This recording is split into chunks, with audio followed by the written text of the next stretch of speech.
NR20, segurança e saúde no trabalho com combustíveis inflamáveis. É uma norma fundamental para o profissional de segurança do trabalho, para o engenheiro, para o técnico e também para quem faz algum tipo de trabalho relacionado a manuseio de líquidos inflamáveis, combustíveis também.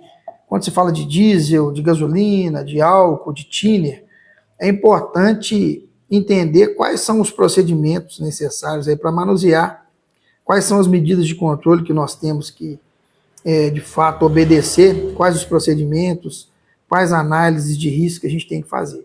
Então, quando nós falamos da proteção contra risco de inflamáveis e também combustíveis, um dos fatores fundamentais é a prevenção e combate a incêndio.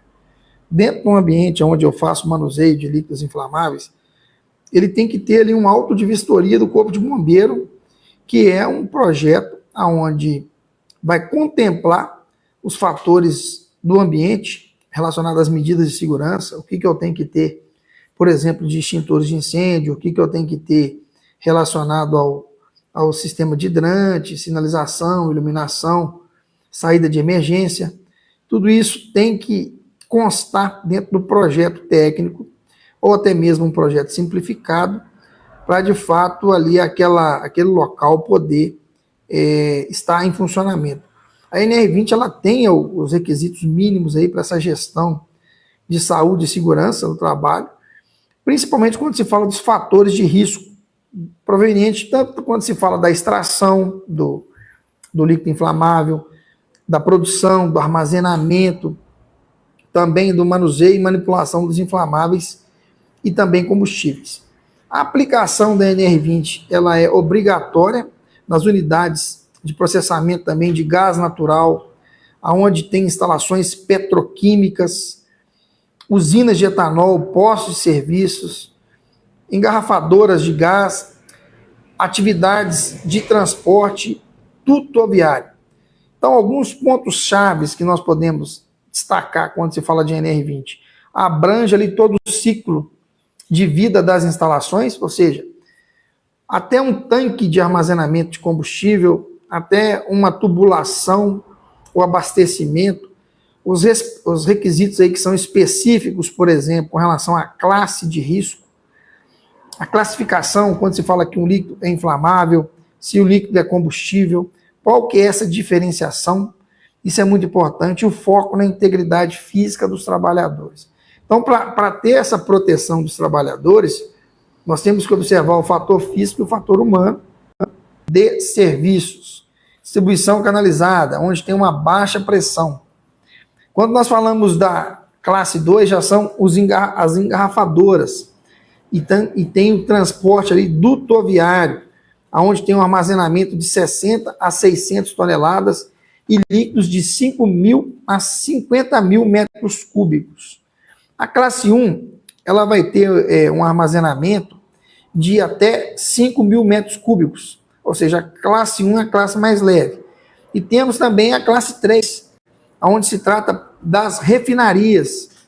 Aqui no Brasil a gente pode citar, por exemplo, a Petrobras, né, refinarias, petroquímicas, as usinas de álcool também, onde tem ali um armazenamento de líquidos até maior que 50.000 cúbicos.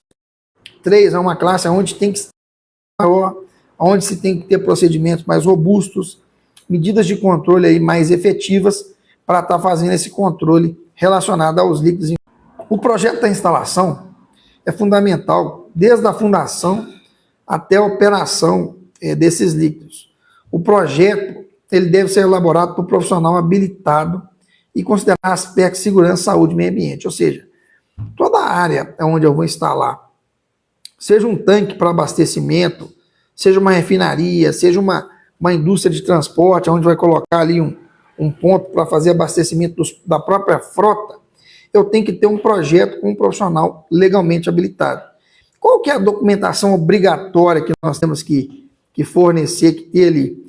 O manual de operações e processos, ou seja, como é que vai ser operado esse ponto, esse local, né? A planta geral e também locação, onde vai ficar posicionado esse tanque, se é um tanque suspenso, se é um tanque subterrâneo, isso faz uma diferença muito grande. As distâncias ali de segurança da vizinhança, dos locais, o que tem, por exemplo, de bloqueação horizontal, quando se fala dos tanques.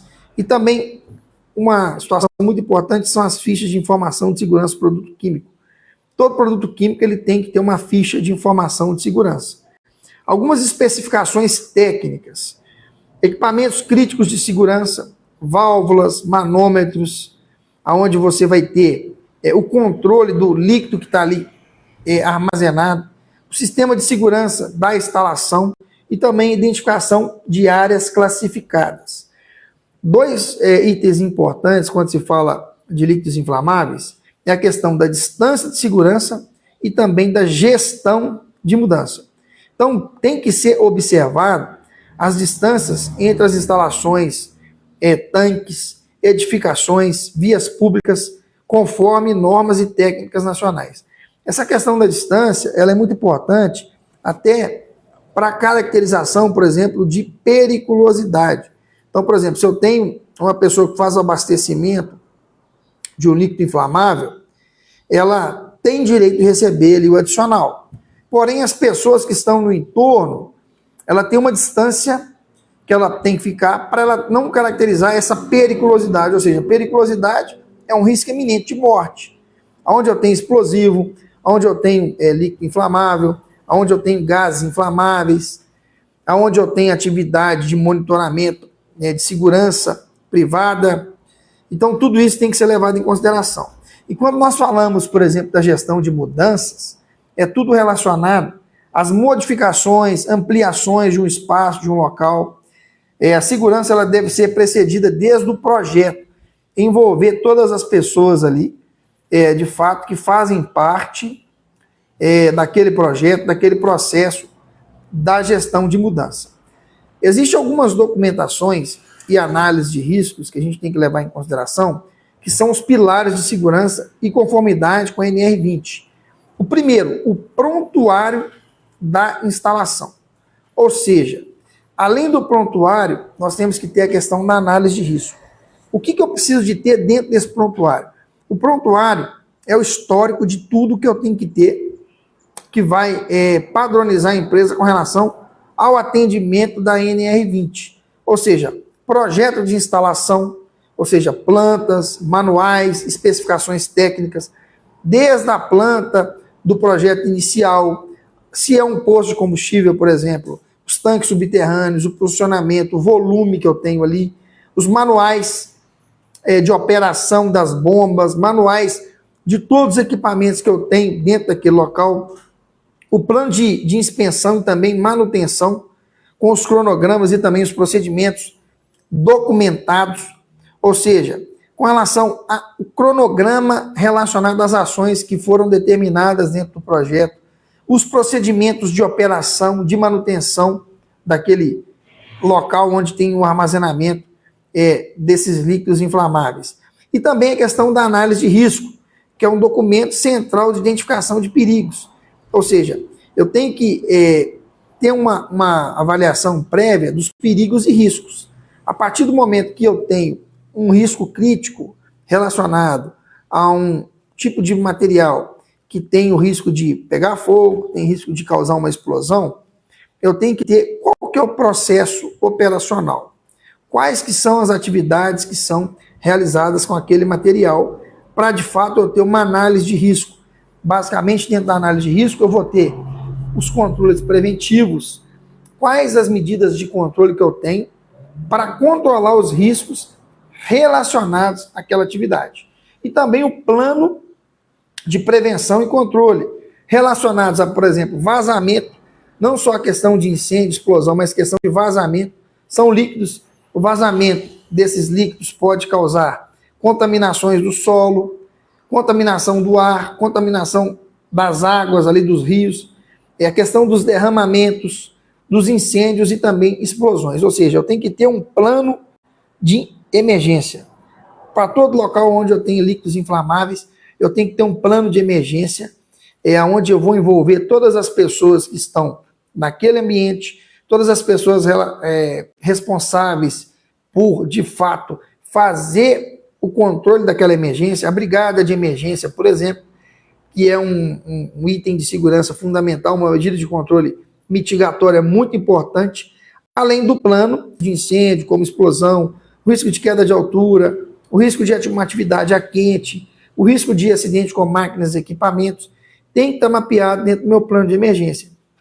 E quando nós falamos, por exemplo, da análise de risco, nós temos algumas metodologias, né? Então, a classe 1, análise preliminar de riscos, a famosa APR, é um documento que nós temos que, de fato, ter muita atenção, porque quando nós falamos de APR, toda atividade crítica tem que ter.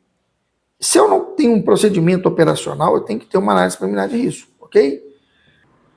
Iniciar um estágio, por exemplo, é algo onde você está ali para aprender. Então, a dica para quando você for fazer um estágio é estar ali com a mente aberta para receber as informações, para ter uma agenda para anotar tudo que for passado para você fazer dentro do estágio. Porque quando você vai fazer um estágio, é importante ter a figura de um supervisor que vai fazer a coordenação desse estágio e vai montar um plano de trabalho para você seguir. Então, é seguir o roteiro deste plano de trabalho. Mas o que é importante, talvez, para você ter um currículo aí mais atrativo para esse estágio? É fazer cursos relacionados à área de segurança. Cursos das principais NRs. Nós temos no canal aí o Márcio Guadalupe no YouTube, onde você tem acesso a vários cursos de NRs, tá? E você consegue, de fato, ter ali um bom entendimento relacionado ao que você precisa, ok? Algumas metodologias também que é importantes relacionadas à NR20, né? Algumas revisões, verificar a questão dos prazos recomendados para as manutenções dos equipamentos, para as análises, a modificação que acontece no processo, a questão da gestão de mudança que nós falamos aqui no início, ela é muito importante. A ocorrência de acidentes e também incidentes. Refazer, né, fazer de fato a investigação de acidentes e incidentes quando acontece alguma coisa que foge do controle. E também o envolvimento do SESMIT e da CIPA. O SESMIT junto aí com os profissionais de segurança, medicina, para estar ajudando nessa gestão. Alguns procedimentos que têm que ser bem definidos para todas as fases. Quando nós falamos das fases operacionais obrigatórias, das classes 2 e 3, por exemplo, o empregador ele tem que dimensionar o efetivo de trabalhadores suficientes ali à realização das tarefas operacionais com segurança. Ou seja, até hoje, com os fatores psicossociais, uma das questões que pega muito, né, a questão da saúde mental, que a gente vai falar hoje também, é relacionado à questão da distribuição das tarefas. Às vezes as empresas não conseguem distribuir de forma equilibrada as tarefas, ter pessoas suficientes para realizar aquele tipo de atividade. Isso quando se fala, por exemplo, de uma atividade crítica, aí aumenta o risco, porque além de ser um risco à saúde mental, eu tenho um risco crítico que pode ocasionar uma perda de vida ali de forma instantânea. Então, nas fases de pré-operação, operação normal, operação temporária, uma parada, por exemplo, eu tenho que ter essa questão das fases operacionais obrigatórias, aonde a gente tem que ter a operação em emergência, a equipe de emergência que vai estar disponível, a questão da parada de emergência, por exemplo, quando tem uma parada nesses locais, tem que ter todo um aparato de uma brigada de emergência preparada para estar fazendo os resgates, e também a questão da pós-emergência. Então, é fundamental o quê? A revisão dos procedimentos. Quando nós falamos, por exemplo, de procedimento operacional, Bruno, boa noite, seja bem-vindo. Nós temos lá as instalações classes 1 e 2, que eu tenho que fazer uma revisão trienal, e as instalações classe 3, que é quinquenal, ou seja, uma é de 3 em 3 anos, outra de 5 em 5 anos. Quando tem algum tipo de modificação ou algum acidente, a gente tem que envolver a CIPA e o SESMIT e antecipar esse tipo de revisão, ok? Quando nós falamos, por exemplo, de manutenção e capacitação, a manutenção e também a capacitação, nós temos que ter a garantia de segurança duradoura. Ou seja, quando nós falamos de manutenção, de qualquer dispositivo de segurança relacionado a esses itens críticos aí da NR20. A questão da manutenção. Falando de NR20, o plano documentado, os procedimentos de expensão e manutenção formalizados em sistema informatizado ou formulário.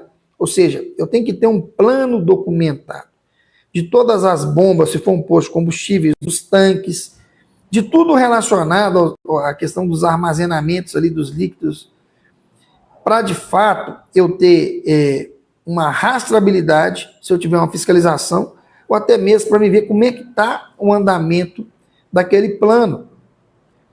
O cronograma anual também é muito importante, né? A definição clara de prazos responsáveis por cada intervenção. Ou seja, dentro desse prontuário das instalações da NR20, eu tenho que ter bem definido qual profissional, qual área que é responsável por cada ação de manutenção desses itens. E também a questão dos equipamentos críticos, a questão da identificação e priorização dos itens vitais para a segurança da instalação. Ou seja, quando nós falamos da NR20, quando se fala de manutenção, é importante ter esse controle. Se a empresa não tem um corpo técnico, um profissional de segurança para fazer, ela deve terceirizar por profissionais capacitados para estar fazendo esse trabalho. Quando nós falamos de manutenção, estamos referindo basicamente ao que nós falamos do fator físico, das instalações, do local, do ambiente. E tem também a questão da capacitação. O anexo 1 da NR20, nós temos aí um conteúdo programático obrigatório com relação ao treinamento específico para cada classe de operação. Cada classe tem uma carga horária de treinamento específica. E é importante fazer de acordo com o tipo de atividade para não ter nenhum tipo de problema. Então, quando nós falamos, por exemplo, de um treinamento inicial e reciclagem, que é o treinamento antes do início das atividades, e também nós temos as atualizações periódicas. De acordo com cada classe, eu vou ter ali o período de reciclagem relacionado àquele treinamento. E tem que ter uma certificação. A empresa que vai fazer o treinamento tem que emitir um certificado. Nós falamos de acidentes. Eu sempre falo aqui em todos os treinamentos, é geral para a área de segurança do trabalho. A maioria dos acidentes acontece por comportamento de risco, decisões.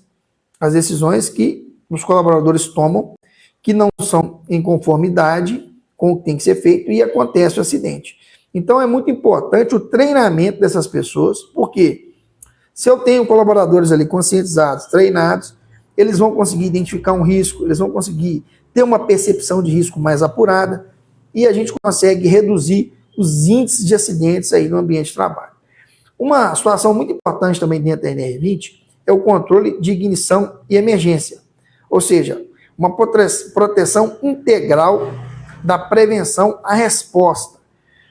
É muito importante o profissional de segurança do trabalho entender que todo risco, a gente está falando de NR20, líquidos inflamáveis, nós temos que ter ali as medidas de controle preventivas. O que é isso? É tudo que eu vou fazer para o acidente não acontecer, treinamento das pessoas, ter de fato que ter um controle de ignição e emergência, ou seja, uma proteção integral de prevenção à resposta a emergências. Então, por exemplo, o que nós temos que estar atentos quando se fala de líquidos inflamáveis?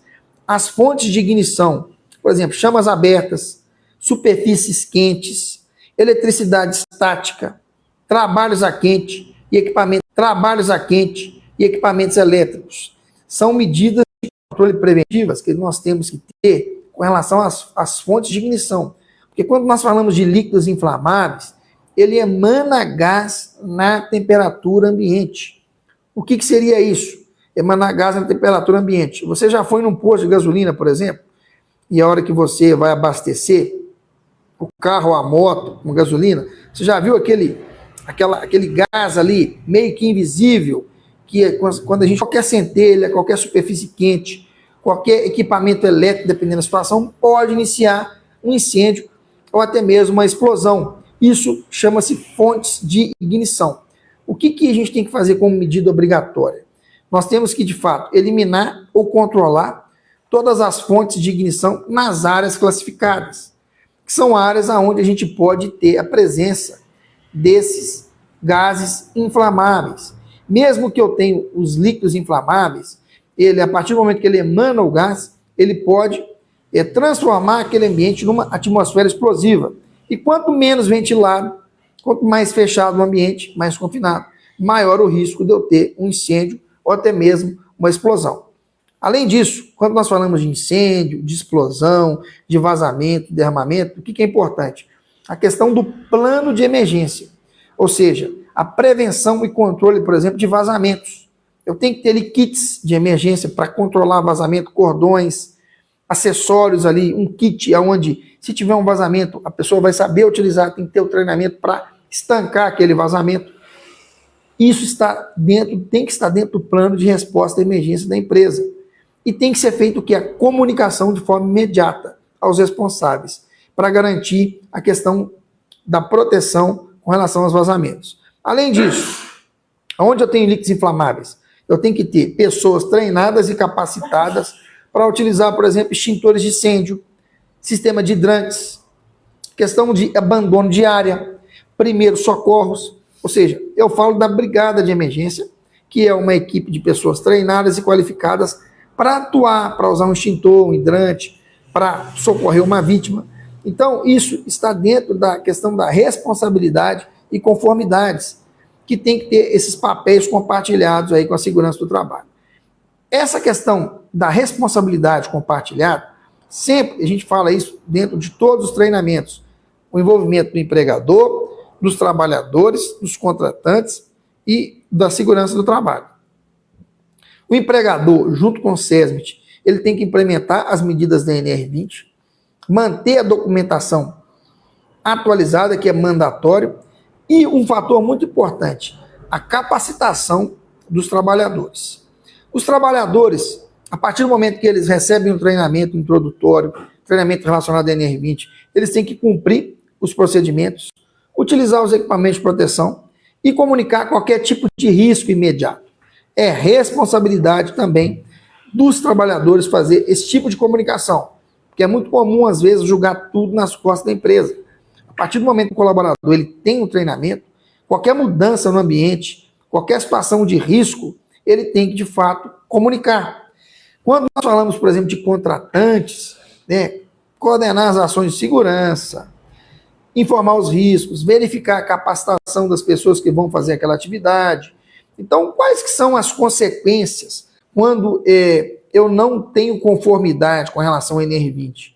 Eu posso sofrer autuações e multas, a questão da responsabilidade civil, interdição das minhas atividades, se tiver uma fiscalização do Ministério do Trabalho, responsabilidade criminal quando acontece algum tipo de acidente envolvendo líquidos inflamáveis. Pessoal, quando se fala de líquidos inflamáveis e acontece um acidente, é um risco crítico. O acidente é de múltiplas fatalidades ou lesões incapacitantes. Então, tem que se ter um controle efetivo relacionado à NR20. A brigada treinada e capacitada, as medidas de controle bem elaboradas desde o projeto inicial para ter um controle efetivo dessas ações e a empresa, de fato, fazer uma boa gestão de saúde e segurança quando falamos aí da NR20. Dominar essas normas, né? Quem trabalha com, por exemplo, consultoria em postos de combustíveis, empresas, por exemplo, de terraplenagem, que vai fazer um abastecimento ali, tem o tanque de abastecimento, indústrias, onde tem muitas atividades com líquidos inflamáveis, armazenamento de inflamáveis, enfim, tudo isso é fundamental para você que é profissional da área. A questão do estágio depende muito da escola onde você formou. Tem três situações. Tem escola que exige um estágio obrigatório, tá, para você fazer. Tem escola que não exige o estágio. Então, na verdade, são duas situações. Ou você tem que fazer estágio ou não. Tem, dependendo da escola, da fundação onde você está estudando, da entidade de ensino, ela que vai te dar a diretriz com relação a isso. Aí a durabilidade do estágio, se o estágio for obrigatório, a escola vai determinar a carga horária. Pode ser 220 horas, 300 horas, 280 horas. Depende aí do conteúdo programático da disciplina, de formação, né, do curso. Quando não tem essa definição de, por exemplo, do tempo pela escola, geralmente o estágio ele pode variar aí no mínimo de 3 a 6 meses, um ano. Então isso é de acordo com a disponibilidade que a empresa tem para oferecer estágio e também de acordo com a diretriz aí da empresa para estar te oferecendo uma carga horária de estágio aí para você ter um aprendizado. Mas geralmente o estágio ele é meio período, ele no período da manhã, ele no período da tarde. Então é importante buscar, quem está fazendo o curso, buscar um estágio mais rápido possível. Eu sempre falo a questão de colocar em prática rapidamente os aprendizados dentro aí do curso, né, antes de formar, ok?